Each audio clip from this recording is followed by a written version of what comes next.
દોસ્તો એ ઘડી આ એક્ટિવાવાળો જતો હોય છે ત્યારે ભાઈ પાછળથી આવીને અંદરનું શર્ટ ફાડી જાય છે અને થોડી જણ ઓલો ભાઈ જોઈ જાય છે ત્યારે પછી તે જલ્દીમાં અંદરનું શર્ટ કાઢી લે છે અને આ છોકરી વાત કરતી હોય છે ફોનમાં કે સાહેબ તમે ટેન્શન ના લો, અમે તમારું બધાનું ચેકિંગ કરી રહ્યા છીએ અને તમે ટેન્શન ના લો, એ ચોર પકડાઈ જશે જેણે બેંકમાં રોબરી કરી છે તે. ત્યારે ઓલો થોડી વારમાં તેનું બીજું શર્ટ કાઢીને તે બદલાવા લાગે છે અને પછી આ છોકરી તે ફોનમાં વાતો જ કરતી હોય છે, તેને ખબર હોતી નથી અને પછી આ બંને પાછળ ફરે છે ત્યારે આ ભાઈ ઊભો હોય છે અને કહેવા લાગે છે કે તું ક્યાં જાય છે? તો ઓલો ભાઈ કહે છે કે હું દૂધ લેવા જાઉં છું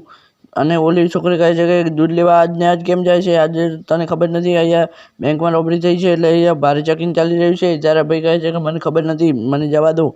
ત્યારે આ પોલીસવાળા તેને જવા દેવાના હોય છે ત્યારે એક ભાઈ આવીને કહેવા લાગે છે કે તમે જે બેંકમાં રોબરી થઈ છે આ ચોર જ છે એમ કહીને પછી તેનું શર્ટ કાઢી દે છે અને આ